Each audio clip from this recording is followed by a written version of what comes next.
नमस्ते दोस्तों, पूजा की रसोई में आपका स्वागत है।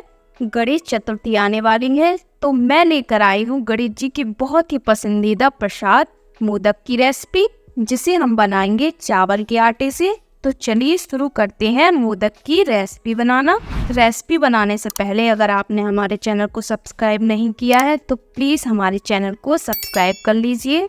मोदक बनाने के लिए सबसे पहले हम लगा लेते हैं चावल के आटे का डो, जिसके लिए हमने गैस पर एक पैन रख दिया है। इसमें हम डाल देते हैं 1 कप पानी और साथ में डाल देते हैं 1 चम्मच घी और डाल देते हैं इसमें चुटकी भर नमक। अब आने देते हैं हम पानी में बॉयल। पानी में बॉयल आ गया है। अब इसमें हम डाल देते हैं 1 कप चावल का आटा। जितना हमने यहाँ पर पानी लिया है उतना ही हमें यहाँ पर चावल का आटा लेना है और इसे हम कर देते हैं मिक्स।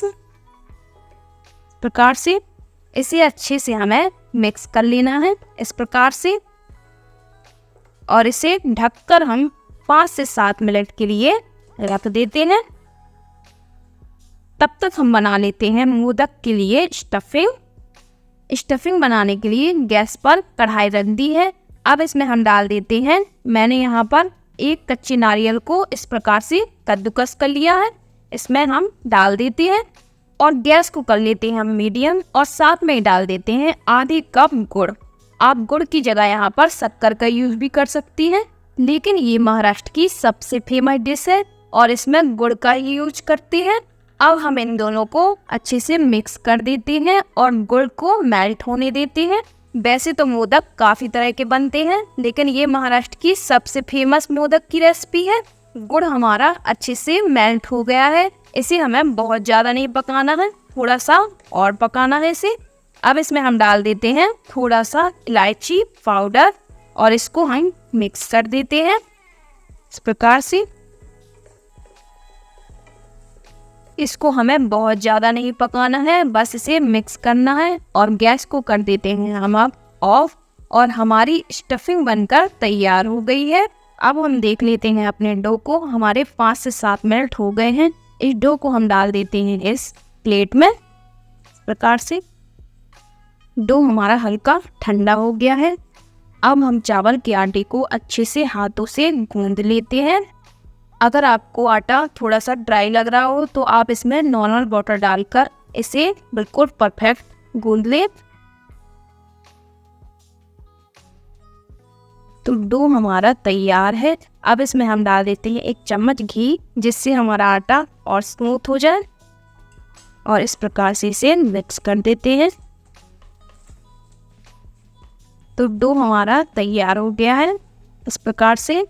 इस डो में से हम थोड़ा सा डो ले लेते हैं और इस प्रकार से इसकी एक बॉल बना लेते हैं, और बॉल भी हमारी एकदम परफेक्ट बन गई है।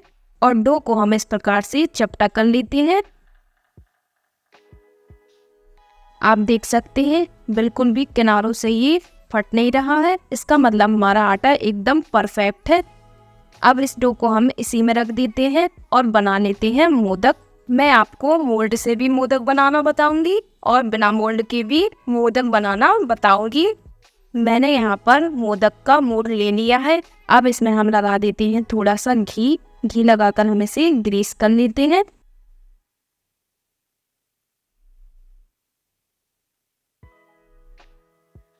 और मोदक के मोल्ड को इस प्रकार से बंद कर देते हैं और इसमें हम डाल देते हैं थोड़ा सा डो, और डो को हम इस प्रकार से थोड़ा सा हल्के हाथों से प्रेस कर लेते हैं और इसमें एक इस प्रकार से होल कर देते हैं, जिससे हम इसमें स्टफिंग भर सके।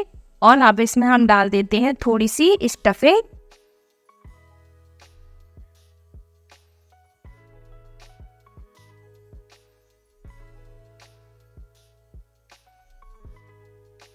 स्टफिंग डालने के बाद अब इसमें हम थोड़ा सा और डो इसमें लगा देते हैं, जिससे हमारी स्टफिंग नीचे से निकले ना और हमारे एकदम परफेक्ट मोदक बनकर तैयार हो जाए।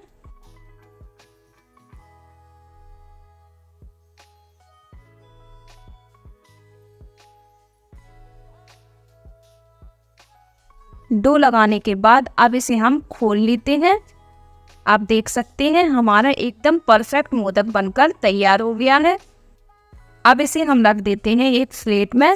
अब हम बनाते हैं बिना मोद से मोदक, जिसके लिए हम थोड़ा सा डो ले लेते हैं और हाथों में इस प्रकार से घी ले लेते हैं।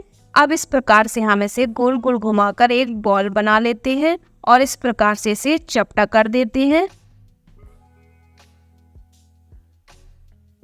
फिर हमें इस प्रकार से उंगलियों की हेल्प से इसे कटोरी शेप में कर लेना है।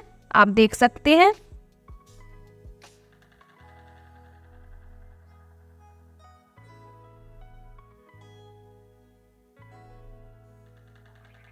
अब हम किनारों को इस प्रकार से मोड़ देते हैं। चारों तरफ हमें इस प्रकार से इसे मोड़ लेना है।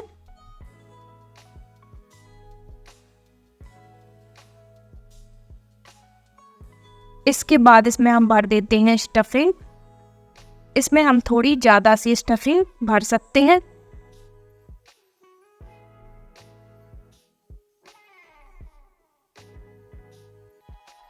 फिर हमें इस प्रकार से इसे घुमाते हुए बंद कर देना है और जो हमारा एक्स्ट्रा डो है उसे हम हटा देते हैं और हमारा मोदक बनकर तैयार हो गया है। आप देख सकते हैं हमारे सारे मोदक बनकर तैयार हो गए हैं, ये मोड वाले, और ये हमने बनाया था बिना मोड वाला। अब इन्हें हम कर लेते हैं स्टीम। मोदक को स्टीम करने के लिए हमने यहाँ पर एक बर्तन में पहले से ही पानी गर्म होने रख दिया था। पानी में बॉईल आ गया है। अब इसके ऊपर हम रखेंगे इस प्रकार की जालीदार बर्तन। इसको इस प्रकार से ग्रीस कर लेते हैं। तेल या घी से हमें इसे इस प्रकार से ग्रीस कर लेना है और इसके ऊपर इस प्रकार से रख देना है। तो ग्रीस करने के बाद अब इसमें हम रख देते हैं इस प्रकार से मोदक रखने के बाद अब इसके ऊपर हम लगा देते हैं इस प्रकार से ढक्कन और इसे मीडियम आंच पर 10 से 15 मिनट के लिए पकने छोड़ देते हैं। हमारे 15 मिनट हो गए हैं। अब हम ढक्कन हटाकर चेक कर लेते हैं। मोदक हमारे अच्छे से स्टीम हो गए हैं। ये 15 मिनट में अच्छे से स्टीम हो जाते हैं। अगर आपको लग रहा हो कि आपके मोदक हल्के से और स्टीम होने हैं तो आप इसे 5 मिनट और स्टीम कर लें। अब हम इस जालीदार प्लेट को सेफली निकाल लेते हैं। हल्का सा ठंडा हो जाने के बाद मोदक हमारे बनकर तैयार हो गए हैं। अब इसे हम रख देते हैं एक प्लेट में और मोदक को हल्का सा डेकोरेट कर देते हैं, जिसके लिए मैंने लिया है यहाँ पर थोड़ा सा फूड कलर और इसके ऊपर रख देते हैं हम केसर के थोड़े से धागे और हमारे मोदक एकदम कलरफुल बनकर तैयार हो गए हैं। अगर आपको मोदक की रेसिपी पसंद आई हो तो प्लीज़ वीडियो को लाइक कीजिए और हमारे चैनल को सब्सक्राइब करना ना भूलें। Thank you.